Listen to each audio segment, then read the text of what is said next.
Well, welcome. You're listening to the BNI Effect, the podcast for Brisbane entrepreneurs who believe in givers gain. I'm Tony Meredith. Ordinarily, I'm a business coach who specializes in sales and leadership, but today I'm your host. And in this episode, I chat with another BNI member to explore their biggest wins, biggest lessons, and how you can get the most out of your BNI membership. This is episode number 79, and today's guest is Brad Davies from Conquest, Pest and Termite Control. Welcome, Brad. Thank you. Well, thank you for being here. Well, let's kick it off with a bit of a BNI story, given this is the BNI Effect podcast. What's the best referral you've either given or received through BNI, Brad? Well, the best one that I have received was a guy in our group, one of our house washer, referred me to actually, it was a minister who needed his house with a termite barrier. So I did that, and it was quite a large job. And then he referred me on to someone in his congregation, and then they referred me on to someone, and I ended up with about 3 or 4 barriers out of it. So that's probably the best single referral that I've received. That's amazing, isn't it? The power of BNI, where that one referral, you go out there, you do an amazing job, you delight the customer, and they then want to go and tell all their Correct. friends. Yeah, that's right. And in terms of ones that I've given out, look, I've given out quite a few referrals. One of the things that I've always tried to do is make sure that I give out more. Thank you for I do more for people than me getting my money in. So what I get for my thank you of closed business, I like it to be less than what I've actually referred business on to other people. It's just something I aim to do. Oh, no. Well, it's interesting. So, when I did the first 59 episodes, number 60 of this series, the BNI Effect podcast series, I actually went back and summarized the first 59 episodes. And what I found, Brad, is that those who wanted to earn more business, they gave more. So, exactly what you're talking about, which is one of the number one or one of the leading values within BNI, which is givers gain.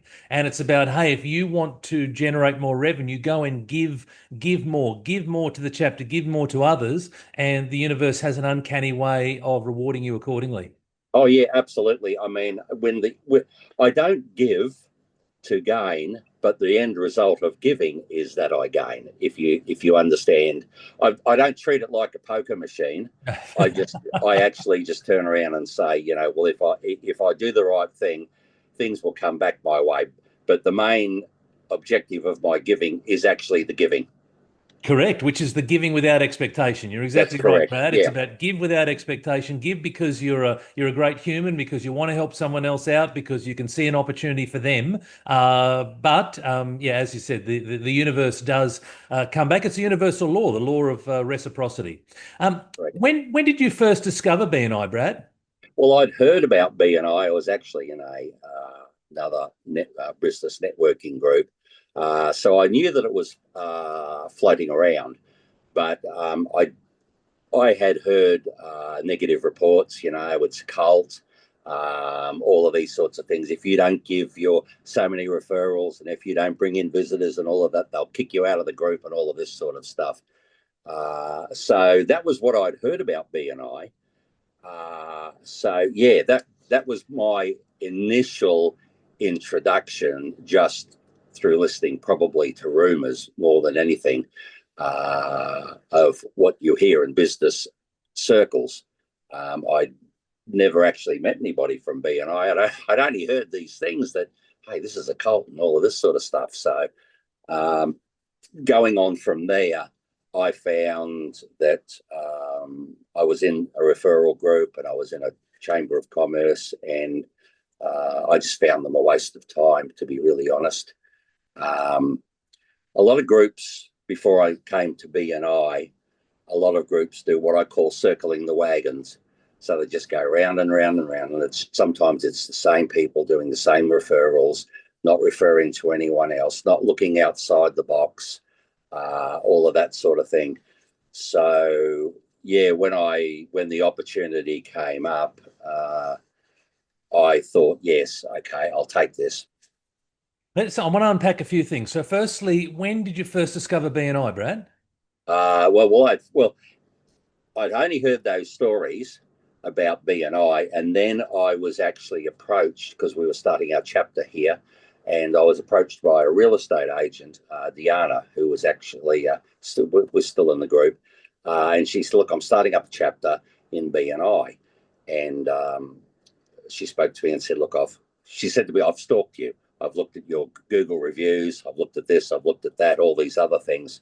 Would you be interested?" And I have to be honest and say, this. I thought, okay, I'll do this, but this is the last roll of the dice for networking groups. If this doesn't work, I'll never come back to anything ever again.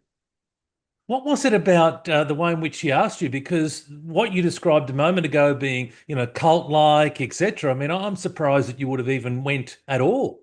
Well, I thought it was just her approach, and she said, "Look, we're really trying to get people to her." It was a very warm approach. It was a very, look, this is all about trying to establish a group and uh, helping out other businesses. Her approach was really good, and I thought, well, okay, if she explained a little bit about BNI, and I thought, well, okay, this is the last roll of the dice. So I said, look, okay, I'll come along and we'll see what it's like. So we were forming the chapter at the time. So I went along to a couple of meetings. And at first I thought, oh, I don't know. Okay, I'll go back again. And then even before the chapter had actually started, when we'd met quite a few months before it started, I'd already made up my mind. Yeah, I'm going to stay with this because these are a good bunch of people. Our chapter, they were very fussy about who they got if someone didn't fit the criteria. And I thought, oh, well, that's good. You want business people, not just people with big egos. Fascinating. So let's go back to that first meeting, and you sort of sound like you're almost in two minds whether to go back again. So what was it about that first meeting, Brad, that encouraged you to go back and then continually go back after that?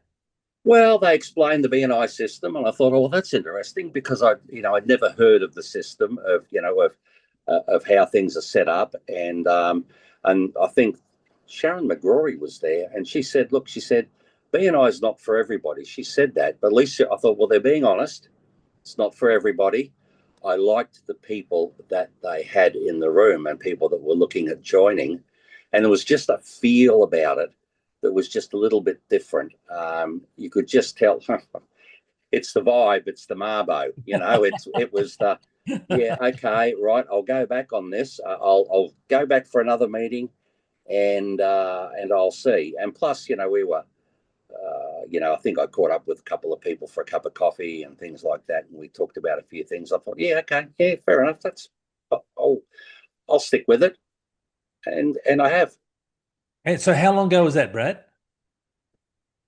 5 years, I think. It was about Wow. 12 months before the COVID shutdown because that chapter, I think our first meeting, I can't remember. I think our first meeting actually had to be on Zoom because our chapter actually formed when all the shutdown came on COVID. Right. Okay. So sometime so started in sort of 2019, and then really you had that meeting in 2020 by the sound of things. That's correct. Yeah, yeah. We Yeah. had the official launch of our chapter in 2020. Yeah. Right. So we've been When, going 5 years. amazing. When did you know that BNI was going to be worth it for you? I guess it was really confirmed to me once the actual official meetings got going. I knew this was going to work because people were actually giving out referrals. It wasn't just a select. I was watching the chapter and people were referring to one another. It wasn't just a handful of elite people that had the floor all the time and ran the group and were only referring amongst themselves. While us mere mortals sat in the back of the room and wondered, well, what am I doing here? So I could see the dynamics of the group working with other people, and I was included in that. I was getting some business. I mean, it took a little while, of course, and I was told to expect that, and then it's just been momentum bound ever since. Fantastic. What do you consistently do in BNI that brings you results, Brad? I go above and beyond. I make sure that when we get a job, we chase up the referral. within 24 hours at the latest. And try and report. Well, I do. I report back to the people and let them know, yes, they've been contacted, or no, they haven't. And by sticking to the system, learning with your CEUs, having your one-to-ones, doing everything that they actually say you should do for your BNI walk, it all works together. Yeah, so I describe that as follow the system, trust the process. So BNI has been around for 40 years. It's got an incredibly comprehensive system. It's there to be followed, but the system doesn't work itself. So it's about, like you said, Brad, doing all the simple things, the basic things consistently, and that's what's bringing results. Yeah, that's correct. Yeah.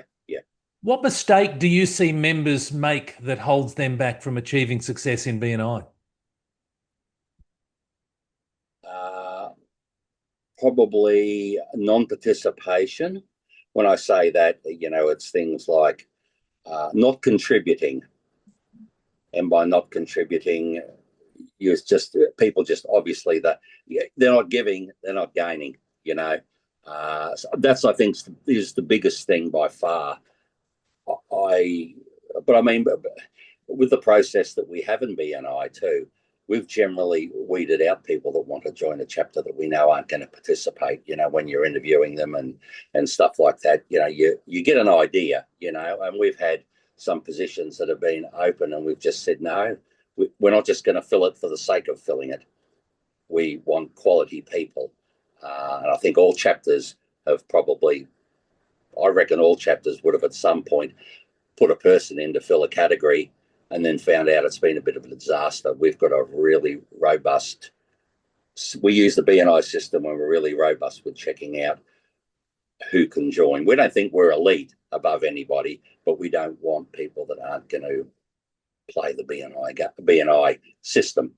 Yeah, well, it sounds like you've got a culture that you're trying to protect, which is the right way to do things, Brad. And it's about quality, not quantity. And I would agree with you that most chapters have at some stage lent more towards the quantity over quality. And like you said, it's a short-term gain for some medium to long-term pain, because then you realise that person actually isn't a good fit for the chapter. Perhaps becomes a bit of a lead weight, brings the chapter down, and then you've got to go through the process of helping them exit in a professional way. So you're right. It's about spend the time up front. It's a bit like hiring for a job, isn't it? Spend the time up front.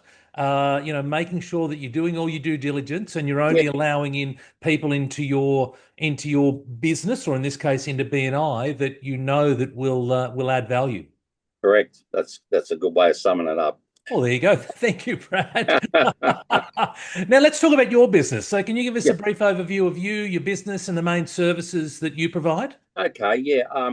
We do domestic and commercial pest control. We do basically all facets of that. We don't do pre-slab treatments or on houses, but we do a lot of post-construction termite work. That's mainly our bread and butter. So that in essence, that's it. I have a couple of guys working for me and they are subcontractors. The reason for that is that it keeps them legally liable. So if they shortcut a termite job, well, they're the one that's going to pay for it, not me. And it keeps them on their toes, So we do that. We do a lot of residential work, a fair whack of that, a fair bit of commercial work too. And we've done some big clients over a period of time, and then small little commercial places as well. But your mum and dad, your baby boomers, all of that sort of stuff that have got a house, or people that have got investment houses. We've done real estates in the past, all of that sort of thing. We do all of that, everything, you name it, from bed bugs to cockroaches to ants, everything other than pre-construction termite work. And geographically, Brad, which areas do you predominantly service? Well, we do service the north side of Brisbane, but we also do the south side as well. We will go all over the place, but we try and restrict ourselves, just because of travelling time and cost, to the north side of Brisbane. We do occasionally go to the Sunshine Coast for one or two clients. We don't do a lot of that sort of thing. But yeah, mainly north side of Brisbane is what we do. What makes your business different? I think that people can turn around. I call ourselves, our honesty and integrity is second to none. Um, we also have we have one policy that I have. If somebody's got live termites in their house, we will get to them within 24 hours, even if we're booked up 4 or 5 weeks in advance. We will make the time to do that. People can look at, I always say to the customers, go ahead and, if you want to go and get another quote, I'm not the cheapest person in the world, and I am certainly not the most expensive. I call myself lower end of middle of the road. Value for money is what my business has been run on for years. Under promise and over deliver. That's it. You got it. You've nailed it. Yeah, correct. Yeah. What's a common problem your clients face, and how do you solve it, Brad? Well, one of the common problems, of course, it depending on what you're looking at. I mean, with cockroaches, all of your pests, and that quite often, it can be if people keep their house clean, as in a hygiene matter, it's generally pretty solvable sort of thing. Termites is one of the big problems that we get with termites is that people do things to compromise their termite treatment, or they just neglect it. And I say to all my clients, because the Australian standard state, you should have a termite inspection once a year. That's the minimum that is required. Now, if you had cancer and the doctor said once a year you've got to go and have a PET scan to keep this thing in order, you wouldn't blink to do that. Well, it's the same thing with a house. Really, at the end of the day, termites are a cancer on a house. So we do our inspections, and it's not just a case of, you haven't got them. It's also a case of, hey, fix up this here, fix up your leaking tap, do this, do that. And then, of course, when I go into a house, when I see there's a particular problem with something, I can turn around to them sometimes and say, hey, look, we've got a handyman here that can fix this for you. I've got an electrician here. When you go in and talk to people that are in houses, I just don't talk about that. We just talk about everything. I mean, I've had plenty of clients I talk about retiring, and then they talk about their super. So I send them to our financial advisor in the chapter, a one-stop shop. A master connector. That's the power of BNI, Brad. Right. Yeah. Who's an ideal referral for you right now? Actually, a body corporate manager. The people that manage the body corporates, because we do them. We've just I've got a quote in at the moment for 3 body corporates, all through a BNI referral, and we did a little bit of work for these people, and then they've said, hey, yeah, come back and quote on this, and it's quite extensive. Like, I think one of the jobs is 100 and something townhouses to be inspected. Well, that's a lot of work. I'd say that would keep you going for a little while. So fingers crossed for that, Brad. Yeah. Now, I want to play a word association game. So I'm going to say a word. You're going to give me what first comes into your mind. So the first word is networking. BNI. Referrals. BNI. Success. Well, I was going to say BNI again, but no, I would say. Well, you can, by the way. So this is you can say whatever you want.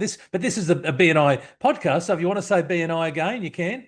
Yeah, I'd say I really would just have to say community. Good one. Coffee. Almond milk latte. I like it. Give us game. Give us gain is I call it a spiritual practice. Sport. Dolphins. Oh, well, that was the next one. So sport, rugby league, team, Dolphins. So, yeah. BNI. Community. Fantastic. Very good. Thank you for doing that. Now, if you could give one piece of wisdom to someone who wants to grow their business through networking, what would it be, Brad? Turn up and commit. You get out of things what you put into them, hey? I love it. Correct. What's one exciting thing that's happening for you in your business right now that you'd like the listeners or viewers to know about? I'm actually looking at retiring in about 6 months' time or so, and I've spoken to a few people around in BNI, and I've had assistance from a financial advisor and all. Whether I retire or not is going to be the $64 million question with the cost of living. Otherwise, I do office administration and I'm on the tools. But the exciting thing with that is if I don't sell up the business, and I may not just want to go and do that and live off lettuce leaves anyway. So what I would probably then do, the exciting thing for me will be that I'll actually just sit in the office. And that will be good for me in the heat. And, when you're 66 years of age, Yep. And you climb around in a roof fort or you climb under a subfloor and that, you tend to get a little bit tired. Sure. How can listeners learn more about your business or get in touch with you, Brad? They can, if they're a BNI person, they can go onto the BNI, onto the BNI app, or they can look us up on the net. Or they can send us a message through our website, www.conquestpest.com, and just go to the appropriate boxes and send us an inquiry and we'll speak to them. Thanks, Brad. Well, look, that wraps up another episode of the BNI Effect. Many thanks to our guest today, Brad Davies, for sharing his insights with us and showing us what's possible in BNI.